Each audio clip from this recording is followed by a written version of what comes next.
Welcome to the Untrained Experts, a podcast for combat sports and fight news. Welcome back to another episode of Untrained Experts. This is episode number 28. I'm Dakota, right here as always with Jordan. What's up, guys? What you up to, man?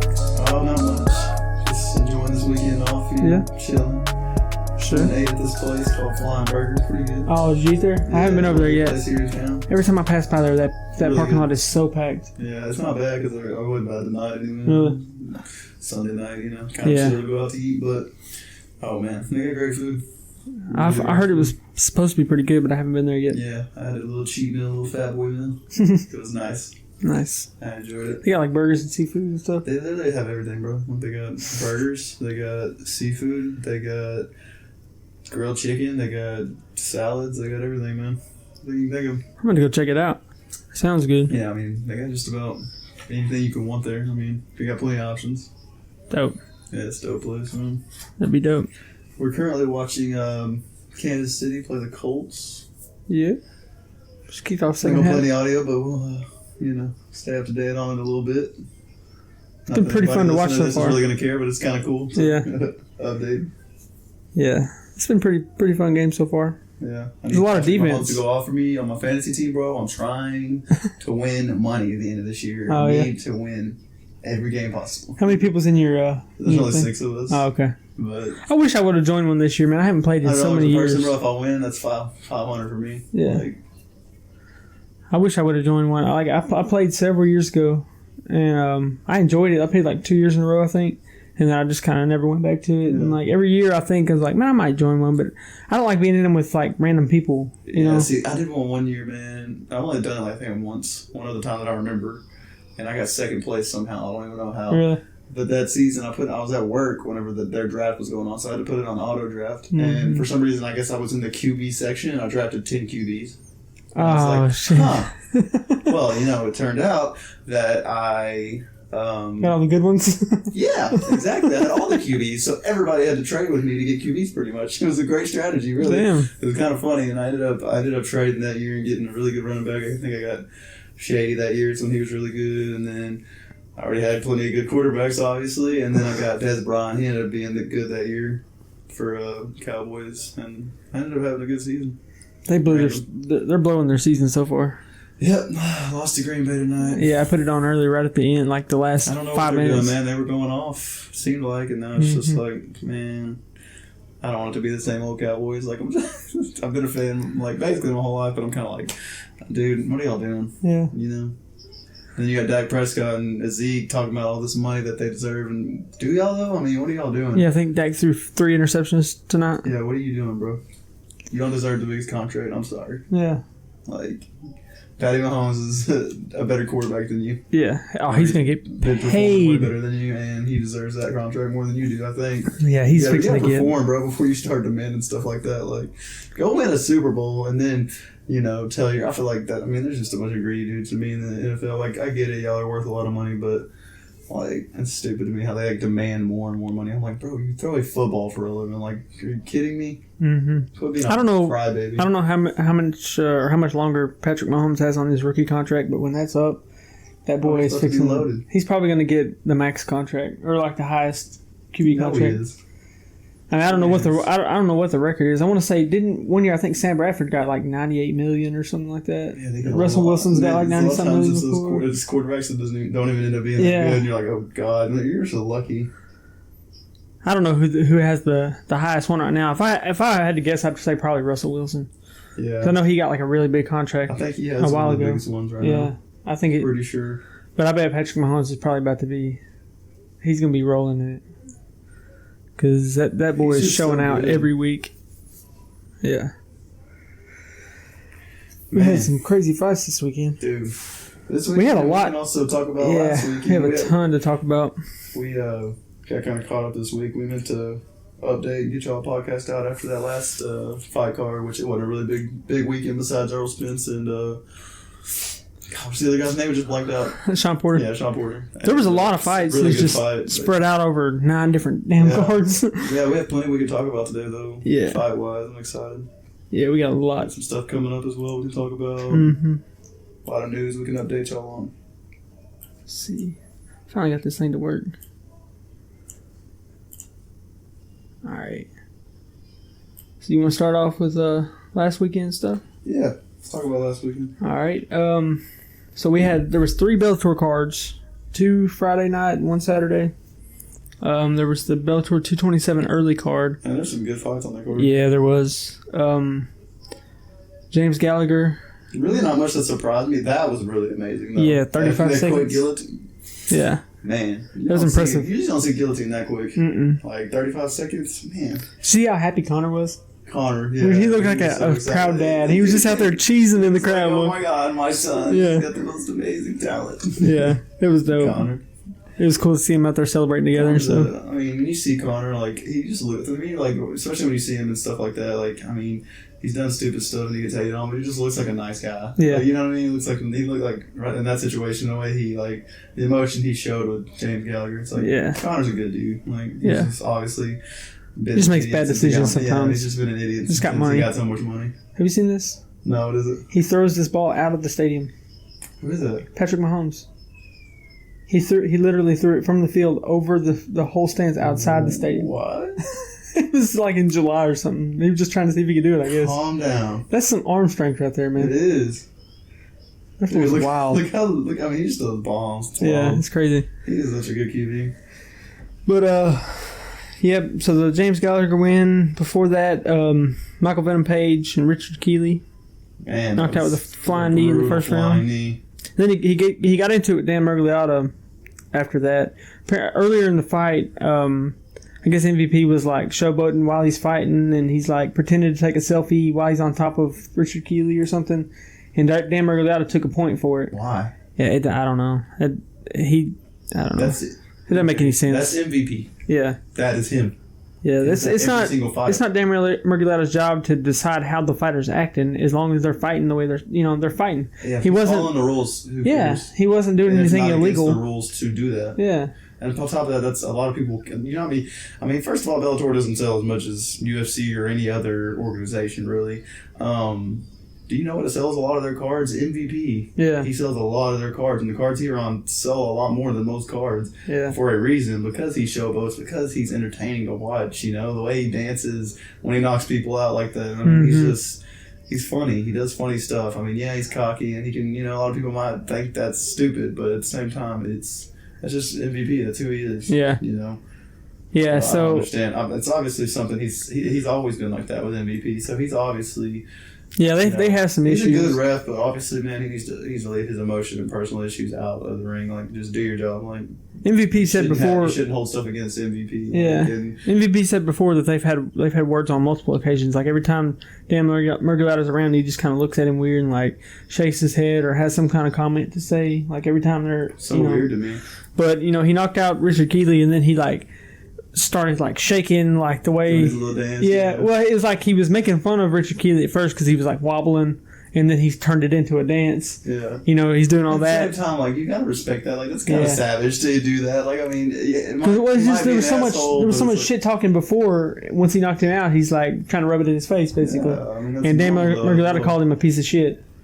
And What? yeah, but Dan Mergliotta has I have trouble saying that last name if I try to say it fast. Dan Mergliotta said he apologized since. Dan He said, Merg. yeah, he said he shouldn't have acted like that. Yeah, but he's not gonna ref any more of MVP's fights because he stay away from each other. Really. yeah he said he's always gonna have that animosity there because of the way because MVP told him to fuck off. And he called him a piece of shit after that. That's so strange. Yeah. So he said he's not going to ref any more of his fights, but he apologized for calling him a piece of shit. So They just need to steer clear of each other for pretty sure. much. Bellator should step in there and just be like, we'll get a different ref every time it's time for you to fight because it's a different ref for each fight anyway. All they'd have to do is mix up the card when Dan's on there. Yeah, just make sure. Put one of the other guys. Fight, Yeah. Makes sense. Yeah, they should just stay clear of each other. Yeah. I can't really recall any other time that's happened where a ref and fighter get into it so bad that they can't do their fights anymore. Most refs are real quiet and kind of calm. Yeah, like I'm sure it's happened at some point. You know what I mean? Like he would never do that. Yeah, I'm sure it's happened at some point where a ref and a fighter have had words before, but I've never seen like like that, you know. Yeah, like actual beef. Yeah. It's kind of weird. It is weird. I don't know. And it's like, it's long lasting, like it's happened before. Could murder him if he wanted to. Yeah, Dan said he was offended because, you know, he's 53 years old and he doesn't feel like he should ever be talked to like that from another man. You know? So I don't know. I mean, you could call him a piece of shit too. So yeah. I mean, you're stupid down to his level either way. Yeah. You know what I mean? If you're a grown man and you want to be mature about it, just ignore him. Don't cause trouble. Definitely don't take points away from him for being immature if that's how you see it. Just leave it alone. Do your job as a referee. Yeah, it's pretty ridiculous. But the next night, or no, later that night, that was the early card. Yeah, the late card, Benson Henderson and Miles Jury. Benson Henderson won by unanimous decision. Pretty dominant. Yeah. That fight. Yeah, that's pretty good. It's nice to see Benson Henderson get the win. Yeah, I like seeing him win. He's a good dude. Yeah, for sure. He's in that. He's another one that's in that. That kind of.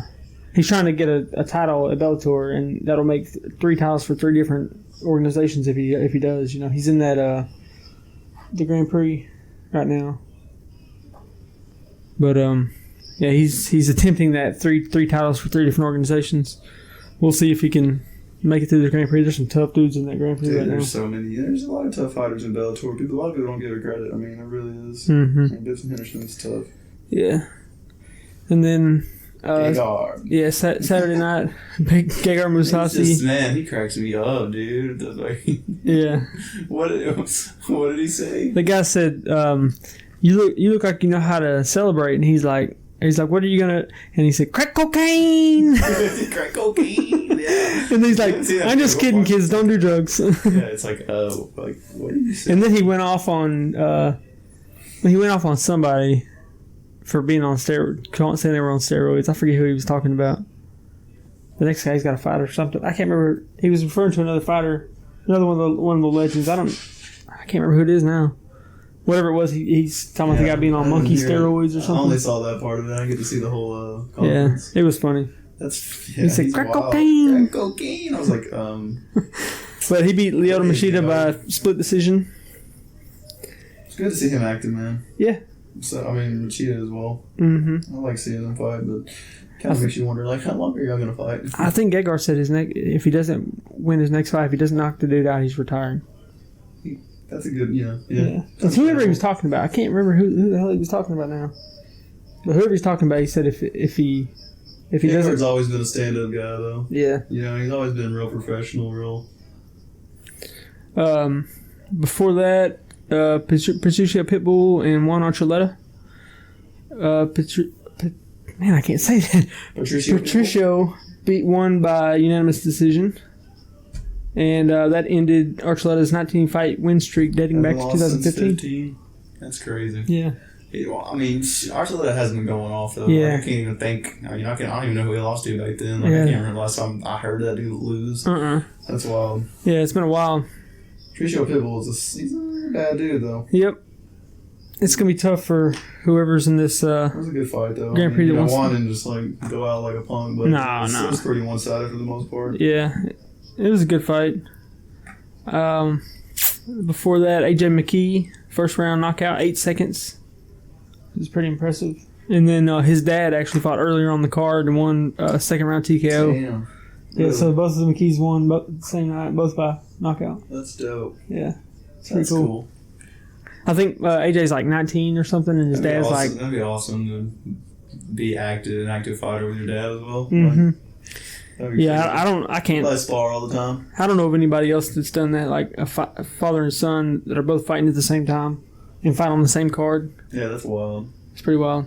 But, yeah, that's pretty cool. 8 seconds, that's quick knockout. Super quick. And then before that, Darion Caldwell and Henry Corrales. Darion won via unanimous decision. He moves on in the Grand Prix. Shout out to Darion. Yeah, for sure. And that was it for... I mean, there's some more fights on there, but there was so many. We got so much to talk about. We can't cover every one of them. Oh, that's fine. They had a lot of fights that night and Saturday in Bellator. And then later on that night, we had UFC Fight Night 160. Bro, that was a pretty good card. Yeah, that was. I mean, it didn't. Honestly, none of my predictions that night really went how I thought they would. Like, yeah. I mean, most of the people won who I thought would win. Besides, I mean, honestly, I thought the Joker was going to win. Yeah. That was the only one I didn't really Dude, Kennedy looked good though. Cannonier looks really good. He looks really, really good in that. He's a dark horse. Yeah. He's coming, bro. He's coming for them. He did not give Jack any room. Like, that first round was kind of like feeling each other out. And, there wasn't anything crazy. Tough people in that division. He came out of that. It's like him that are rising up, too. It's like, oh, my God. He came after that second round just like a man on a mission, man. He hit Jack, and when Jack started going down, he pounced on him and just lit him up. That's normally how Jack does, guys. Yeah. I mean, Jack's been on a roll lately, just running through people, and not that night he didn't. Yeah. That's crazy. Yeah. That was impressive. Bro, I mean, Cannonier's going to be a force to be reckoned with. Yeah, for sure. He deserves a big fight next, Mm-hmm. It's like, I mean, Joker's not just a punk, you know what I mean? Like, he can beat, most fighters. Yeah, and he's been on a roll. Skills. Yeah, he's been on a roll, beating some tough dudes, so. Cannonier's it's the thing, like, Cannonier was so big, at 300 and something pounds or whatever, like, he carries so much strength now. Like, since he's lost all the weight, like, he has so much power. He can just knock anybody out because he's used to being so big. It's like when your body is used to. If you're a heavyweight that goes down to 185, it's like you can. I mean. Yeah. If you're used to carrying around at 230, or you're used to fighting at 205, and then now 185. So it's like. Yeah. That's not easy. That's kind of the thing with. But you have to, he has that power in there because he's used to knocking out big dudes or hitting big dudes. That's kind of like with Volkanovski too. I mean, he used to be he wasn't fighting at the time, but he used to be 220 pounds or whatever, and now he's fighting at 145. Yeah, it's ridiculous. It's crazy. Get down that far. That's why he's knocked out a bunch of guys, just because he was. When your body's used to carrying around so much weight for so long, and you're doing things, when you go to get up, you're pushing that weight up every time you're standing up and stuff. So you're used to carry, especially if you fight that way. Like Cannonier, he came in at heavyweight, so he's fighting at heavyweight. So it's like it's a big difference. You're used to throwing around all that weight, knocking out those or fighting those bigger guys. You got to hit them harder. Once you cut down, if you can carry that power with you. Yeah, it makes a big difference. Yeah, it makes a huge difference. And then before that, Marco Madsen and Danilo Bayardo. Yeah. Mark Madsen looks good. He really does. I mean, he's like a Olympic silver medalist, I think. Silver medalist? Yeah, I think he's a silver medalist in the Olympics. He's in the Olympics. Yeah, I think he's done the Olympics a couple of times. I want to say he might even have a gold in wrestling. But he's got more than one medal. Man, those are just those dudes, man. Like... Yeah, he came out, I mean, they like... quick work of everybody. That was a really quick fight. Yeah. He came out and he just came at the dude, got in his face and dropped him, and then got on top of him and just pounded him out. That's what these wrestlers do, man. That's what, Curtis Blade, Khabib, these guys who really know how to wrestle, they're going to, if they get you down real quick, I mean, you better know what you're doing, because it's going to be game over real quick if they start pounding. Yeah. And I think he's only fought in Denmark. Like that fight, that was like in his hometown or his home country or whatever. And I think all of his fights have been there. So UFC needs to get him something outside of his comfort zone a little bit. U.S. and fight. He's undefeated. I don't know what his record is though.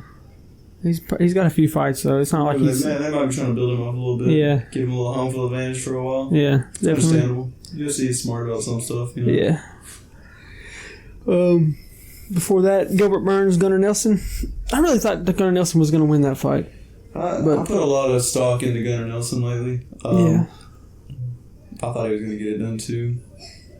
Yeah, I thought he would. I think it was a split decision, I believe. Could have been unanimous, but I think it was a split decision. It was a back and forth fight, but Gilbert Burns was just doing more on the ground. Yeah. He was just kind of controlling the ground when they would go down. So. Yeah. And then our boy Khalil Roundtree got knocked out in the first round. Isn't that the guy that knocked him out? Isn't he? Awan Kutalaba. Yeah, isn't he Russian? I think so. Something like that. Somewhere over there. But oh my God, anybody? I don't know. It is intense. Saw where he screamed in his face. But yeah, that was super intense. At the weigh-ins, he just it was really awkward, but cringy kind of. Yeah. But he just got up in Khalil's face and screamed, and Khalil kind of looked startled a little bit, yeah. And also defense. Got all defensive about it, which is understandable because the dude tried to jump scare him in a way. It's like, what the hell are you doing? Yeah. It's kind of awkward, but he ends up taking Khalil out, which is kind of makes you wonder what's Khalil doing over there? Yeah. Is he only focusing on striking and kicking and? You know what I mean? How much ground game is he doing? I don't know. That's, He looked good against Eric Anders, but this fight right here is another, kind of setback. Yeah, it's what, I don't He know. went and trained. With him being over there, like, he should be a lot more, like, I just didn't see him losing like that, to be honest. I mean, anybody can lose, but, like, with the skills that he's had lately and what he should be learning over there, I that's why I picked Khalil to win this fight, and I really had a lot of stock in him. Yeah, especially after that last fight, man. The way he just he just dismantled Eric Anders. That dude didn't do anything. And Eric Anders is a beast. Yeah, and then you come back to this fight and it's like, well, yeah, like what happened? I guess we need to work on a couple of things, but I was hoping he'd get that done, but can't win them all. And then OSP, Over St. Preux. Yep, another Von Flue choke. They want to change the name to the Von Preux choke. They need to, man. There's only 5 in the UFC. He has 4 of them. He's that one guy that can do it. It's such an interesting. It's one of those submissions that, like, he's got it perfected. Yeah. You know what I mean? Well, I was reading a thing where he was like, they just always leave it open and I just take it. You know what I mean? Why not? It's like, it's like I was watching a video on it earlier from the Gracies, and it's basically it's like a counter to a guillotine. So if somebody's got you in a guillotine and you're on their right side, you step over to the left and trip them, and as you go down, you take side control, and then you're basically just driving your shoulder into their jaw and squeezing like around them. You know how much that has to hurt. Yeah, too. Like, it's that's what I'm saying. If, like, other guys could learn, they could, like, work. That's one of the submissions you would, obviously just watching him. If you can perfect it like he does, it's really effective. Like, you know what I mean? If you know when and where to get that submission. I mean, he's obviously, 4 wins off of that. I mean, come on. I mean, that speaks for itself. Yeah. Only 5. I think one of them was named after the guy who invented it, Jason Von Preux. So he's the only other one. OSP's got the other 4. It's like, it's kind of his choke now. He must have taught him something. Yeah. I don't know. Maybe that guy taught him something. Yeah. He just does it. Every time somebody gets him down, he just goes for that, and they can't stop it. It's really interesting. If you watch the video on like a slow motion like breakdown of how they do it, like they show you step by step, it's really interesting because, like, you're basically, when they got you in a guillotine, this arm under here, when you put your other arm around, you lock this in place so they can't let go of your head. So you're making them hold you in the guillotine in order to lock that Von Flue choke in. But the way your arm goes around, they can't pull their hand out to let go of your head, and then you're grabbed around them with your hand over one shoulder and behind the back. Yeah, and then you drive this shoulder into the jaw and just like. No wonder they can't do anything. You know what I mean? Like that's a brutal submission. Yeah, it's very interesting. It's pretty cool. It's one of those kind of like a bulldog choke. Like once you sink it, it's like good luck getting out. Yeah, it's tough. Yeah, very tough. Let's see. Later Saturday night, we had Errol Spence and Sean Porter. Man, this is one of those I was talking about earlier. It was like I didn't call incorrectly. Like I definitely had Errol Spence winning, but man, I didn't give Sean Porter enough credit early. Then. Like I thought Errol Spence was going to run through him, and 100% not the case. Sean Porter was super tough in this fight, and I was kind of worried about Errol Spence a couple times. Yeah, I was the same way. I called it. I thought Errol Spence would win by decision. But I didn't know it was going to be like that. I thought he was going to be a little more ahead than that. Errol Spence is hard, man. Yeah. Well, the way he made Errol Spence fight his fight, or Sean Porter made Errol Spence fight his fight. Like even though Errol Spence got it done, Sean Porter kind of seemed to be like a better boxer that night. Yeah. Like the way his defense Errol Spence was landed more, but Sean Porter like dictated where the fight was going to take place. Like he kept his head buried in his chest and just stayed inside. And just worked the body, just stayed on him and pressured him around the ring the whole time. Errol Spence was countering more. He was making Sean Porter miss more, but Sean Porter stayed in his face the whole fight, and that's why it was so close. I think if it had ended up out. Porter pretty much come down to outstriking him. Yeah. And then the significant ones, obviously, were a little bit favorable and for Errol Spence, but like you said, Sean Porter controlled most of the fight. Yeah. Errol Spence is just one of those. He's going to keep putting pressure on you. He's going to be in your face the whole time. It's hard to box somebody like that. That's why he's undefeated. Yeah. I don't know if he wants that Terrence Crawford fight. Terrence Crawford is a monster. Yeah, that's a tough fight. Way too, doesn't he? Yeah, I think so. So that's I don't know if they're going to want Bud to come down or if they want him to go up or what, but I don't know. Spence he kind of laid out like the next guys he wants, though, didn't he? Yeah, well, like they kind of dictated that he's going to fight Danny Garcia next, and then after that, he's talking about maybe fighting Pacquiao and Keith Thurman. Yeah, he doesn't even have. Or maybe Keith Thurman then Pacquiao. That's the thing, he doesn't even have Terrence Crawford on his list. Yeah, he said Terrence Crawford after those guys are already done or whatever. Yeah. Once he's already beaten I guess that them. makes sense, especially if he makes it through all those guys. It could, but everybody somebody wants to see him fight Terrence Crawford next. Yeah, I mean, I'd love to see it. I don't know why. It's just one of those fights that's really intriguing. But yeah, I mean, Pacquiao fight's always intriguing. Pacquiao's getting older, but yeah, I think he needs to fight Pacquiao soon if he's going to do it. Yeah, it has to be his next fight, honestly, in my opinion. They're saying that Danny Garcia, possibly January. His next fight? Yeah, Danny Garcia, possibly. That'd be a good fight. January 25th, I think. Danny Garcia's tough. The thing is, with this fight with Porter, if it hadn't been for that late knockdown, I probably would have had it a draw. That late knockdown helped Errol Spence out a lot. If it hadn't been for the knockdown, it was so close, it was so back and forth. Yeah, he landed more, but you gotta score points for those for controlling everywhere the fight's going to happen. You know, he had Errol Spence on his back foot almost the whole fight. He just stayed in his face and just stayed inside, lighting him up. You know, and that makes a big difference. I think he even rocked Errol Spence once or twice in the fight. You know, and so I kind of feel like he should score points for that, even though he didn't land as much. So. Honestly, I think I would have had it a draw if it hadn't been for the knockdown. But, you know, the knockdown game, the slight edge on the scorecards. It was close, though, either way. Yeah, it was a close fight. I really enjoyed it. Yeah, it was a really good fight. Well. Yeah, and then we can move on to this weekend's fights. Last night. Yeah, we're recording on Sunday. Yeah. Last night was the Robert Whittaker. UFC 243. Izzy Adesanya. Got a new champ. New champ. What do you think about it? So happy. I love Izzy, bro. It's like one of my favorite fighters. He's top 3 for me, probably. Yeah. Like, he's just all around nice guy. You know so much fun to watch. He showboats a little bit, but like the way he talks shit, it's all about him being confident. Yeah. I mean, see, that's backing it up. That's the thing. Like, people don't understand the difference. Like I told you, I went on I think the Sports Center on Facebook, they posted it, and like I was in the comments like arguing with people, and like I was just standing up for Izzy because like everybody's like, oh, he's just showboating. I can't wait till he gets knocked out. Discredit somebody who knocks out Robert Whittaker in the second round. How can you ever discredit that? Like he said, bro, in the post-fight press conference, he said, I've been trying to explain to y'all, he said, everybody has power. It does not matter really how much power you have. They don't have the precision I have. Yeah. They're not hitting you where I'm hitting you and how I'm hitting you. Yeah. It's not the same. There's a big difference in just being somebody who can come in there and knock somebody out because he's strong. And he put his chin on the line to knock Whittaker out too. Yes. He got,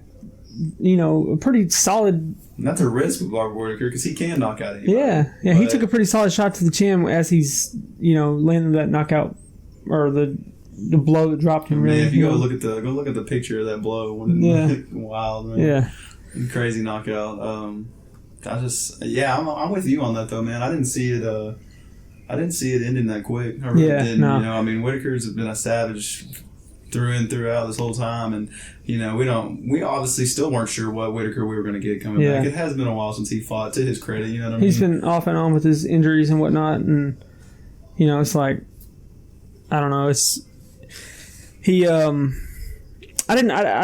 knew, or I can't say I knew. I had a feeling Adesanya was going to win, and I was really pulling for him to win, but I didn't think it was going to happen that fast. Like, I thought it was going to be a really close, like, long fight that's going to go like the Gastelum fight, you know? Yeah, I figured he would outpoint him. Fight. Yeah. I really figured he would outpoint him and win, you know, decision or maybe like a late stoppage or something like that, but... I'm not going to lie to you, I didn't see it going that way. That's part of me wonders if... I mean, I think Whittaker will bounce back, but part of me wonders if he was just not prepared, you know what I mean? He hasn't been active, really. Yeah. I don't know. I was listening to Luke Thomas's thing. I don't know if it was just his podcast or like a breakdown or something the other day before the fights happened and stuff. And he was like, you can look at it one of two ways. Either you can look at it as Robert Whittaker's had all this time off and he's going to be the same guy just with ring rust when he comes back. Or you can look at it as he's been improving and you can't watch film on anything he's been learning while he's been off because there's no film of it. You know what I mean? Yeah, that's true. And Whittaker, to me, he looked like he's in better shape than he's ever looked. He was more lean. He was more cut. You know, to me personally, that's the way I saw it. When I saw him come out at the weigh-ins, I was like, damn, he looks like... Yeah, well, we know... I mean, I feel like we always know we're going to get the best out of Whittaker, but it's still the same.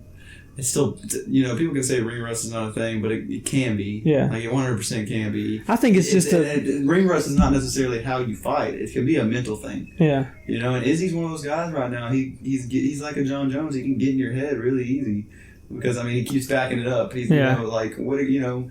I think it's more of a matter of Israel is just learning so fast, and he's a different fighter every time he steps in the octagon. I mean, like, he's a different fighter than he was when he fought Kelvin. He can take a shot.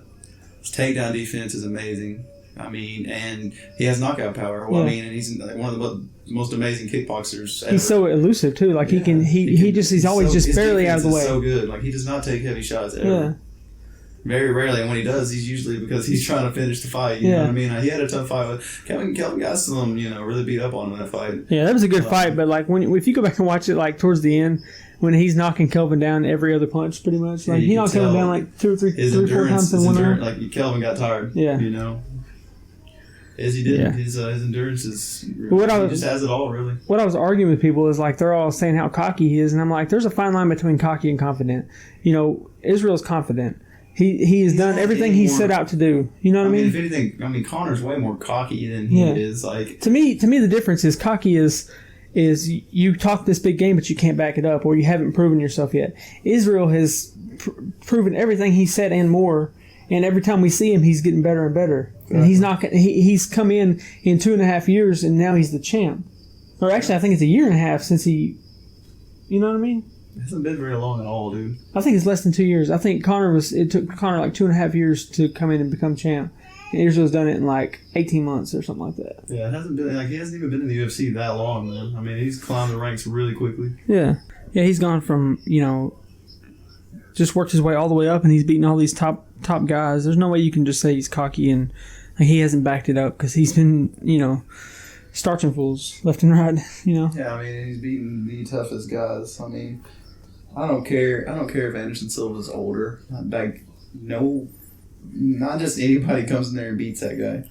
Yeah. Like, regardless, he still has the skills that he has, and he still gave Izzy a pretty tough fight. I mean, for what he's worth right now. You know?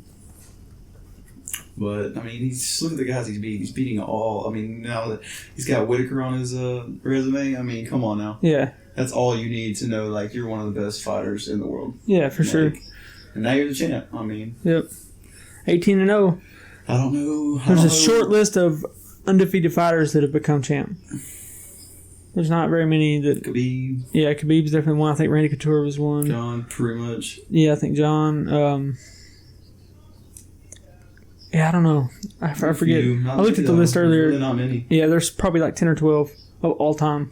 I mean, that have been undefeated to make it to champ. And honestly, bro, I think Izzy fights. He defends against Costa, and then I don't see what else is there for him, dude. Well, I had that. I really don't. Like, he said that if he runs through.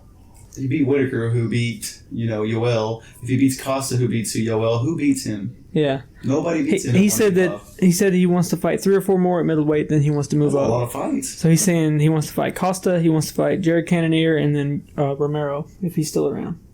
I don't think he needs to fight Romero. Yeah. I don't think Romero stands a chance, to be honest with you. Like, I really don't, now that we see how good Izzy is. Yeah. I mean... I don't know. The fight with Costa, it depends on how Izzy does against Costa. Because we don't, I mean, we know he's good, but also Yoel's old. Mm-hmm. Like, I don't see Yoel being. And that was a really close fight. Like, it was close. It could damn near could have been a draw. Yeah, Yoel's a savage. You know what I mean? He's one of those who can stick in there. And those top 4 guys can all stick in there with each other. Yeah. I really don't think Costa stands a chance against Izzy. I really don't either, man. I think he just gets picked apart and knocked out, honestly. Exactly. I don't think Costa has the skills. He doesn't have the weapons. He's got power, but, I mean, what's power if you can't hit him? Yeah, it doesn't mean anything. Yeah, and the way, like, that was another thing I was arguing with people about. They're like, Costa's going to rip his head off, and I'm like, he better work on that cardio. Because he barely beat Yoel. He was tired with Yoel. He completely gassed in that third round. 3 rounds? Yeah.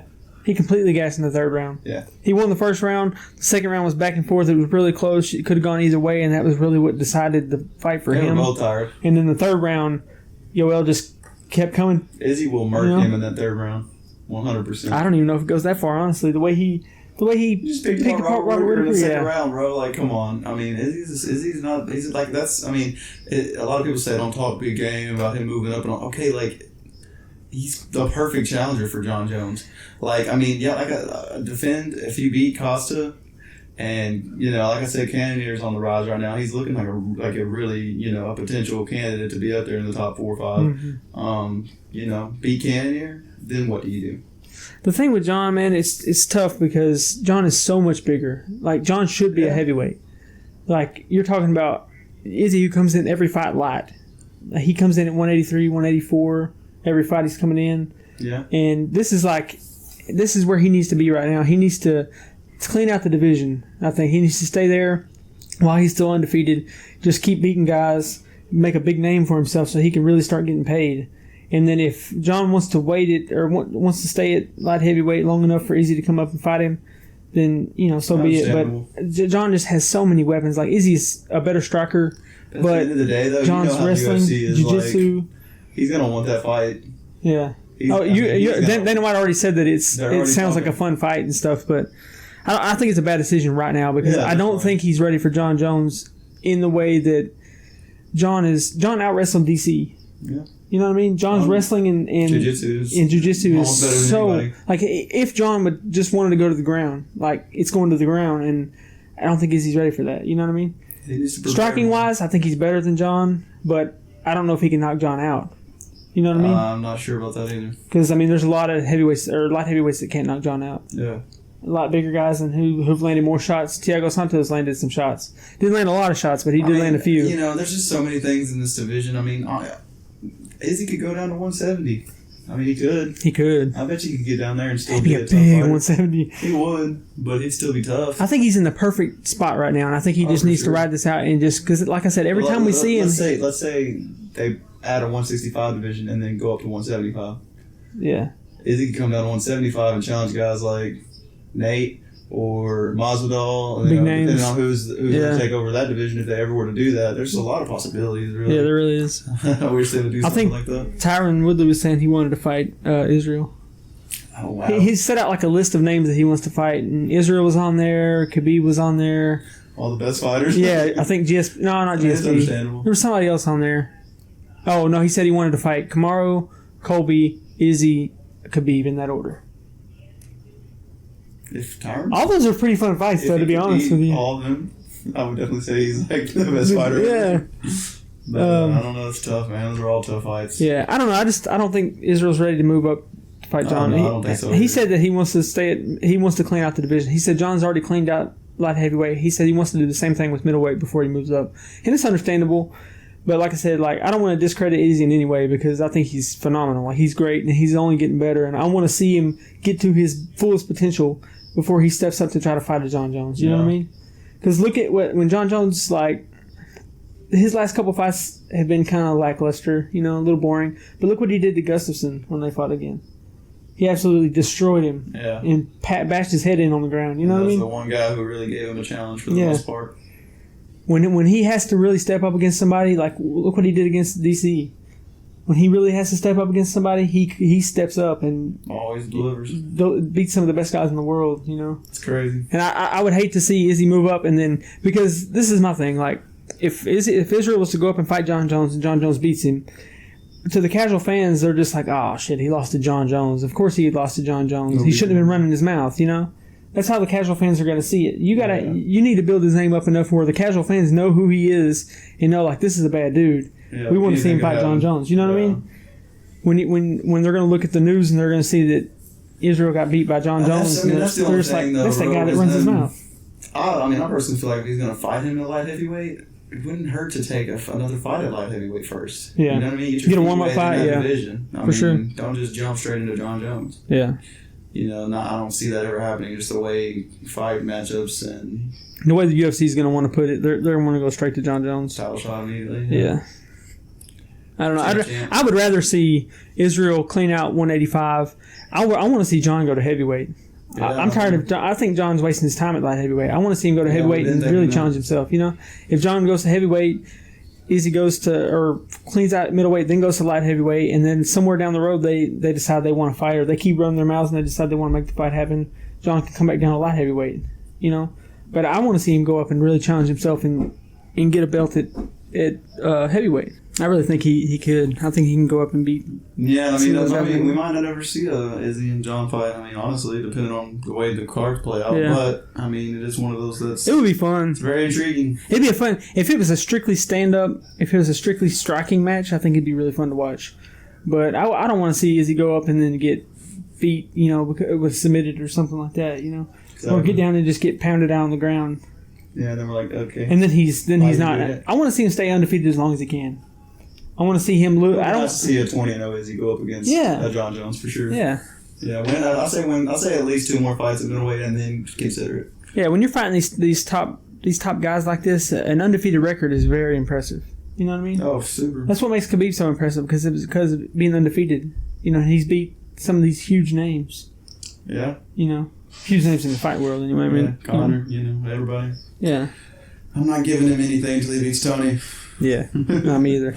Can't. I still think Tony can do it, but Definitely. If he beats Tony, then it's still impressive to be 28-0. No matter what.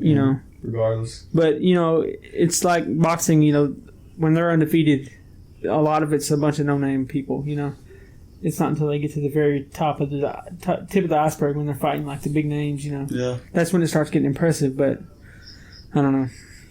It's crazy, man. I don't know where it's going to go, but I'm excited to see his future for sure. Yeah.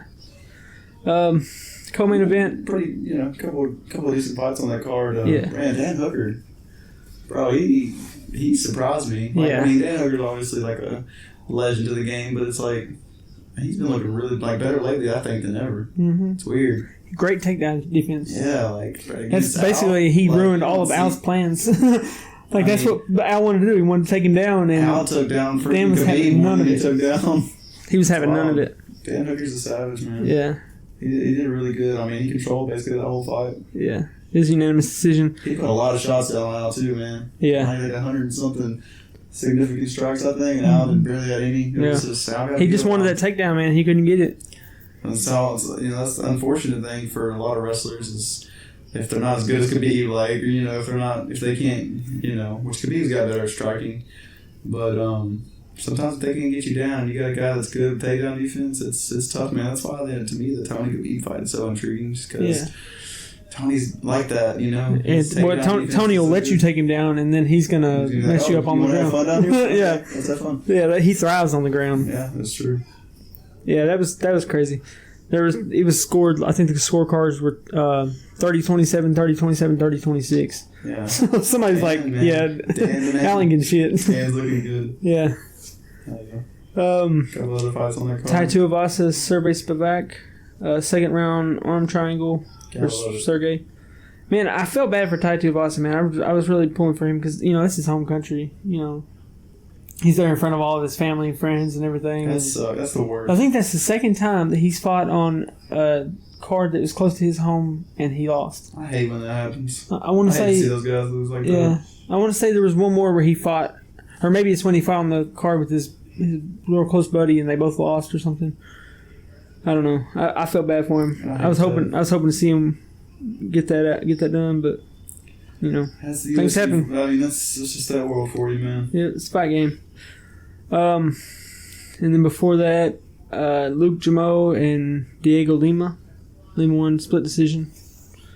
That's Dustin Lima's brother, not Dustin. I said that did that same shit last time. Douglas. I said the same thing last time. Dustin Lima. Yeah, Douglas Lima. That's his brother. That's my creative fighter. I saw him and I was like, that dude looks really familiar. And then they said his name and I was like, damn, I bet that's Douglas Lima's brother. And then they mentioned something about his brother. That was a good fight, though. Yeah, that was really good. Yeah. I think he's trying to. He wants that to be overturned to a unanimous decision because that's really what it should have been. I don't know why it was. Who thought the other guy won, but it wasn't. Like it should have been unanimous, and he's looking for that to be overturned and made into unanimous. But I don't think it's really that big of a deal because either way, you win, you win. Yeah. Yeah. So yeah, that was it. That was fights for this weekend. Hell yeah! Pretty good card. Yeah, man, I really enjoyed it. Yeah. I love seeing Izzy get that win. There was another knockout on that card too, and I guess I forgot to put it on there. But the first fight on the main card, I forgot the dude's name, De Castro He flatlined, boy. Yeah. He knocked. Dude, I saw a clip on that fight. Yeah. I need to watch that fight. Dude came in and he caught him with the right hand. It was like he was gonna. Either way, the dude would have been. If he would have missed the right hand, he would have been knocked out because there was a left coming hard too. Like he was like a 2-piece, but he threw it. He connected on the chin with the right, and dude just dropped, and he was out. Like he was laying on the ground for a minute. Wow. Yeah. Damn. Yeah, it was pretty impressive. Yeah, there's some sad. You know, what's a card without at least one good knockout? Yeah, for sure. I guess Izzy got another. They got fight of the night, huh? Yeah. I'll say. Yeah. Probably I figured they would. I want to say there was 2 fight of the night bonuses. Israel got one, and I don't remember who the other one was. It might have been Dan Hooker. I remember performance of the night, maybe. There was one more, like two. They gave out 2 bonuses. I know Israel got fight of the night, but I don't know about the other one. Overall solid card. Yeah, for sure. Solid weekend. Let's see. We got some announcements. Yep. Some fight stuff going on. Kevin Lee going back to 155, and he's scheduled to fight Gregor Gillespie at UFC 244. Tough fight, man. That just adds to that damn impressive card already. Yeah, dude, that thing's sick. I can't wait for that card. Yeah. Isn't that the one in November? Yep. The Nate Masvidal. Yeah, dude, that card is gonna be insane. Yeah. I'm so ready for that card. Yeah, that's that's a perfect one for us to try to do like a live. I think so. Yeah, live like breakdown of what's going on, but you can't really play the audio. I think we could on the podcast. Yeah. But if we take like a video or something, do like we won't be able to Twitch, play the audio. So we'll see what we do there. I think we'll at least watch it live for a podcast. You know what I mean, and maybe video it. Mm-hmm. You know, and we can always take out audio or figure out the situation, but yeah. Or maybe we'll get our headsets going to where we can maybe hear the fight through a headset. That way, nobody else has to hear it. But yeah, that'd be cool. We can figure something out. Yeah, we can figure out something like that.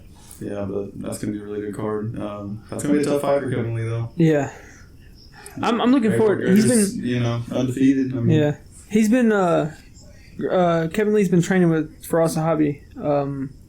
That people would know him as GSP's head coach and coach forever, basically.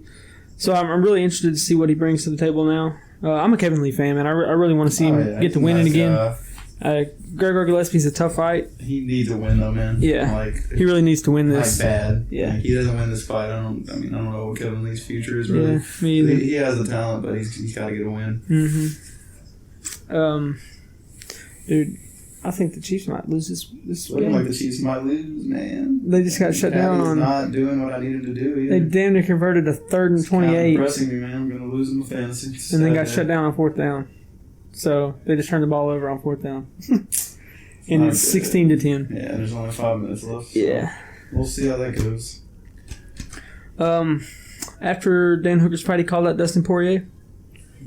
Dustin tweeted that. Be a little bit ahead of yourself. Yeah, Dustin said he's fighting the Irishman next, so keep punching. That's what he said. I'm fighting the Irishman next. Keep punching. Well, beat somebody else, Dan, and then you can probably fight Dustin or be in that top tier guys. Yeah, I don't know why Dan said it like he had something against Dustin. He's like, I'm gonna break your face or something like that. And I was like, damn.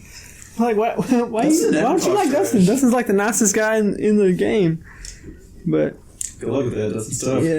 Yeah, definitely. I think that's a really tough fight for Dan Hooker, even if they did. Tough fight for anybody, if they did make that fight. Cain. Yeah, so Cain Velasquez is saying he's going to pull out of the USADA testing pool. So that would signify his end of his MMA run. And he's hitting the roids. I hope so. Yeah. Did you see Cain went to WWE? Yep. He showed up and confronted Brock. Yeah, man. He's trying to get that money. That shit was funny. Oh, dude, he's gonna make a payday if he starts making a name for himself and WWE and stuff. It's gonna be crazy. Yeah. That's his dream anyway. He's always wanted to. With it though, man. I'm cool with these people who either lived out their days in the UFC or they're not cutting in the UFC anymore. Ronda Rousey. But it's cool to see him start another career doing something else. Mm-hmm. Yeah, I like Cain, man. I wish the best for him. Yeah, he's a great guy. This is something he's always wanted to do anyway, so, I mean, it's dope that he's getting to kind of live out one of his dreams, and now he can bulk up. Do whatever he get wants. On him roids. Yeah. It'd be crazy to see him come out, all jacked and, ripped up. I'm down for it, bro. Yeah. I'm excited to see what he did. Yeah, it was cool. But yeah, he's gonna pull out of testing pool, so I guess we're not gonna get to see him fight MMA anymore. That's fine, bro. Yeah. Nah, he's not the same guy he was 5 years ago. Mm-mm. It's just truth. Yep. I'll be happy to see him do something he likes. Mm-hmm. Me too. Doesn't have to take a bunch of headshots anymore. So, UFC 243 set the all-time attendance record.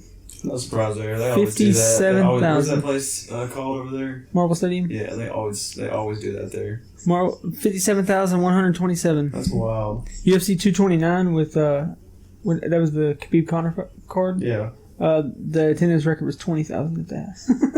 But it made like 3 times as much money. Yeah, just because everybody around the world watched it. Yeah.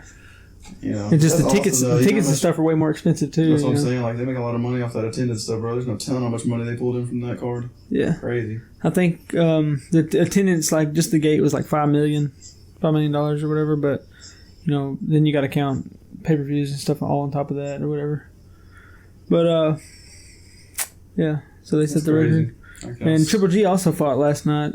I forgot about that. Sergey Deryachenko. Damn, I almost said it. Went all 12 rounds. Yeah, decision. Triple G. Not really surprising. I mean, it's Triple G. Doesn't really lose. Yeah, he doesn't really knock guys out either, so it's pretty much you're always going to see it's a decision. You know, he's had some times where he overwhelms people, but he's getting older now. Yeah, just making that money. Yeah, that's can't blame him for that. Yep. And then Sergio Pettis, Anthony Pettis' little brother, is he's going to explore free agency. Get out of the UFC? Yeah. So he had one fight left on his contract, I guess. Or maybe it was one fight past his contract, I don't know. But he decided to explore free agency, so they rescheduled. Fighter. I wonder what would make him want to get out of the UFC. I don't know. They rescheduled his fight to give his opponent somebody else to fight. Maybe he doesn't like the way UFC's been treating him or something. I don't know. It's weird to me. Probably a pay thing, honestly. Yeah, not getting paid enough. Yeah. But yeah, that's all I got there. Got some fights coming up this week. Yeah, UFC Fight Night 161. I'm so glad that Karate Hottie finally got a good fight. Yep. She finally got a big fight. Joanna and Jacek, Karate Hottie. This is somewhat of a title eliminator. She's so hot, though. Yeah. Karate Hottie is. Yeah, she's a dummy. I want to see her win, dude. I do too. Watching her fight. She's a tough girl, man. Yeah. Nothing against Joanna, but like I really want to see Karate Hottie win a title. You know what I mean? Yeah, she deserves it, man. She really does. That would be awesome. Her goal is to become the first mom champ, and I'm pulling for her. I'm excited. Yeah. It's gonna be a good fight, man. You know, you got Fight Night. You got them two, then you got Tatiana Suarez, and you know they're all kind of right there vying for the belt. Karate Hottie's still not ranked, I think, where she should be. You know what I mean? They got her ranked pretty low. So this is going to do a lot for her if she can beat Joanna. It's going to get her up there where she needs to be in the rankings. No, yeah. And like we've been saying this whole time, she has the talent and she deserves that. So she definitely does. I'm ready to see what happens against Joanna because Joanna's tough. Yeah, Joanna's definitely tough. It's going to be a tough fight. But it's definitely her toughest fight ever. Yeah. If Karate Hottie can pull it out, I imagine it'll be by submission. She's got some submissions up her sleeve. Yeah, it'll be. Yeah, she's good on the ground, man. Yeah, she's not too much of a knockout artist. I mean, you know. She has good endurance too. Yeah, like she can stick in there for a while. Yeah, for sure. And then co-main Cub Swanson, Chrome Gracie. Tough one for Cub. Yeah, really. They're really tough. Really tough for Cub. I saw a tough matchup. I saw something. It was a headline. I didn't click on it because I got sidetracked doing something else. But Crone was saying something about getting denied training in jiu-jitsu gyms because his opponent was a Gracie. Like, everywhere he tried to go to train for this camp, nobody would accept him because he was fighting a Gracie. If that's true, that's some bullshit. Yeah. Hopefully not. I don't know. That's stupid if so. Why not train him to try to beat this Gracie or give Chrome the best fight, or, the best ground game you can? Yeah. Whatever. I mean, Cub might go in there and knock him out, so anything could happen. Yeah, definitely could. Cub's still a tough guy, but he hasn't really been himself his last few fights. It doesn't seem like. Yeah. So I don't know I really don't know what to call this one, to be honest. Yeah, it's gonna be tough to deal with the Gracie Jiu-Jitsu, Yeah, I mean it's one of those, if they get you down there, it's gonna be tough. Yeah. It'll be a good fight for that card though. Yeah, for sure. And then Brock Weaver and Thomas Gifford. Thomas Gifford's a guy. He's new, fairly new, but he's from Arkansas. He's not too far from us. Really? Yeah, I forget where it's at. Him and Gifford, he's undefeated, isn't he? I think he lost one. He did. Yeah, I think he lost his last fight he the one lives before. close to our city. Yeah, Yeah. That's where he's from. He's pretty close to us. Yeah, an hour or two away. Yeah, he's real country, long hair. Yeah, I know what you're talking about. Him and the other guy on there, Luis Pena. He's also from Arkansas. Awesome. He's from Fayetteville, I think, or Fort Smith. Some Arkansas dudes on there. Yeah, that's why I put him. I thought it was kind of interesting. Yeah, it's very interesting. You really don't see a lot of Arkansas fighters. It's cool to see them doing some work in this state. Then you got Mackenzie Dern making her return after just having a baby. Nice. She's fighting Amanda Respect. Ribas. Yeah. Yeah, I gotta respect that every time, bro. Because that's hard to bounce back after a pregnancy. And she just had her baby recently. There's some bad chicks out there like that. You know what I mean? They'll have a kid, and 6 weeks later they're shredded. Yeah. Back in shape. It's like, okay, how did you do that? We don't know, but you did it. You know, Joey Diaz is gonna be excited to see her back. Yes, true. Oh, Joey. Yeah.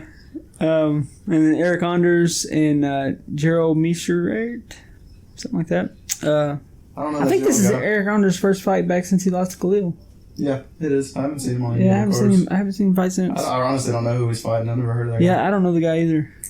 Eric Anders is tough though, man. Good luck knocking him out because that dude's hard to knock out. Yeah. He's a beast in there. It'd be good to see him get a bounce back from after that loss. Yeah, that's a good. Khalil. Yeah, he needs another fight to get going again. We'll see what he just got dismantled by Khalil.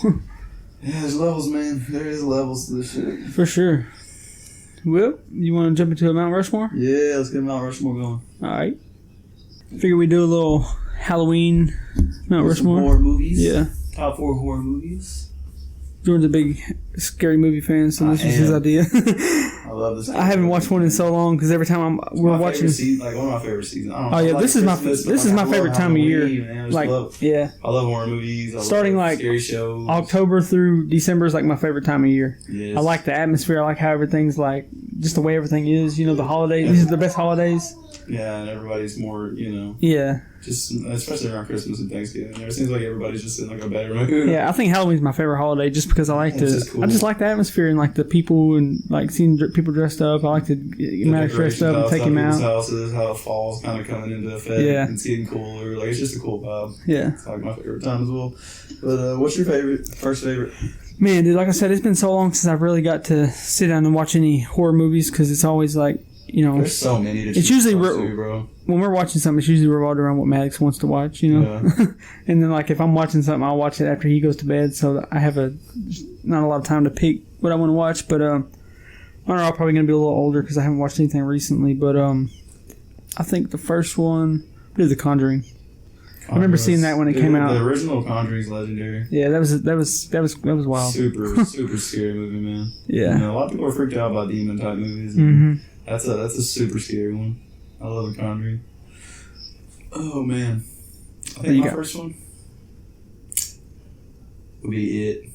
Yeah, I love it. I just think the newer one or the old one. The newer one. I mean, the original is nothing wrong with it, but it's just like it's so much better. It's just hard to watch those old movies better again acting, now. Bro. It's better acting now. It's better everything. Better visual effects, everything, and the new, especially the second one. I mean, they're both just amazing. I think. Mm-hmm. I mean, I got something from the movie tattooed on me, so obviously I'm a big fan. But I think it's probably one of my number one just overall horror movies. So good. Nope. Second one, I'm gonna have to go with The Ring. That movie scared the shit out of me when I was a kid. Out the TV and shit. That shit was so scary to me when I was a kid. Like when it came out, I don't even remember what year it came out, man. I just remember like that shit scared the hell out of me. Movies, bro, from when you were a kid, freak you out the most. Mm-hmm. So, it's actually my number 2. The Ring is so scary. That girl crawling through and stuff. Like it used to freak me out so much as a kid. And there's a cool concept behind that movie. Like it was good. Yeah.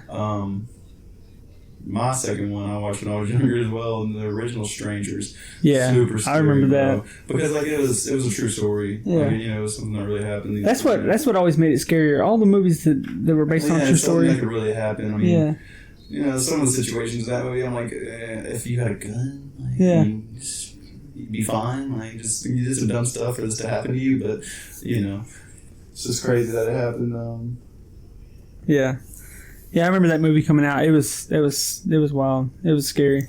Yeah, just because of the realistic. Yeah, it was one of those. It was one of the first movies that was kind of like, this is a true story. Yeah, you know what I mean. It just freaked you out even more. Yeah, Strangers was really good. That's probably my number 2 for sure.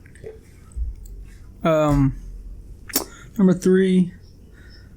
I want to say Insidious is the one I'm thinking of with the creepy little boy in it. Yep. Yeah. They go to like the other world. Yeah. Yeah. I mean, they have like 4 of them, but Insidious 1 and 2, I really love both of those. I think it's the first one I'm thinking of. Well, the first one it has terrifying music, dude. Yeah. Dude, like when the opening credits come on in that movie, you're just like, okay, I'm about to get the shit scared out of me. Yeah. Like, it's just really good music, really good acting. It's pretty terrifying. I like the Insidious. When I would watch scary movies as a kid, it would always scare me more when it was like based on a true story type movie, or if it was like a jumpy movie. Yeah. Like shit jumping out to scare you. It's like, oh shit, you know. In a way, it's like it could be real. Yeah. It's like it's kind of scary, you know. Yeah. And you see like true stories of people being possessed and stuff. Like it's just I don't know. It's all creepy stuff. That's it. Insidious is a really good one. My number 3, I think I'm gonna throw it back, man. I was gonna say Halloween. I'll do that as an honorable mention, but I think I'm gonna go with Freddy Krueger, man. Just any of the Nightmare on Elm Streets, bro. It's terrifying. I mean, think about if you were back there in the 80s, and think about this movie about a guy who kills you in your dreams. Yeah. Like, come on now. This is the ultimate give you nightmare movie. And Freddy, now some of the stuff's comical, but he's still a terrifying character. I mean, Freddy Krueger is just gonna go down in history as one of the scariest characters from scary movies. Yeah. I think that's gonna be my number 3 for sure. Number 4 for me, I'd probably go with the older Friday the 13th movies. Hell yeah. Jason was always scary to me. Like, even though he moves so slow, like, how do you always catch those people? He's just like casually walking along, and then like they're just like sprinting, and they'll be sprinting, there he is. And they got a machete through their head. Yeah. Flying into or they trip over a branch that just happens to be there. Trip. Yeah. Man, I think my last one's gonna be. Have you ever seen that movie, Last House on the Left? Oh yeah. The girl gets raped in that movie. Yeah. It's just such a brutal. I forgot about that movie. It's got a lot of gore in it, but it's also like something that could be a true story. It's a crazy movie. Last House on the Left was really good. This is one movie I enjoyed. I'm into the crazy stuff, and it has like a comeback story in that movie, and the bad guy ends up getting what they deserve. But I forgot all about that movie. It's a true story or not, but it's one of those. It's more of a thriller, but it's just crazy all the stuff that's going on in the movie, and it's crazy because it's definitely something that could happen. Yeah. Like it's 100% realistic. That's a lot of times those movies freak you out more because it's like, oh shit, this could actually happen. Yeah. Honorable mention for me, the Resident Evils from back in the day. I love the Resident Evils. Those used it wasn't so much for an hour, bro, and tell people like all these good movies that they could watch out Halloween. Another one, honorable mention, Texas Chainsaw Massacre. Yeah, there's so many older movies. And the thing with Resident Evil, it wasn't so much the movies that scared me; it was the game. We had a game on like. It used to scare the crap. Dude, we had a game on like I don't know if it was Nintendo or it was old school console. Have you seen PlayStation Resident Evil that they came out with? Mm-mm. Dude, when we do the podcast, you need to go look at videos of like the latest one. It's like a haunted house type vibe with like a crazy you need to look up videos of it for real. It's super super creepy. Yeah, we had a game when I was a kid, and I forget what console it was on or whatever, but it was in my parents' bedroom, and my dad would play it, me and my little brother would watch and stuff, and then one day we were getting ready to leave. We were outside already, and he's like, hey, run back in and turn that TV off and turn the game off. Man, I've never ran that fast in my life. I went in there, I got as far away from it as I could possibly reach, and I hit the button and I sprinted. I didn't even look back to see if it actually went off. I sprinted straight out of the house crying. That fear of you think somebody's behind you. It scared me so bad. Bro. It's so terrifying. Yeah. It's a good small, maybe throughout the month we might do some little Halloween stuff, maybe talk about some more horror stuff if we get a chance. Just to try to think of a little fun stuff to do, but this one's kind of on the fly. Yeah.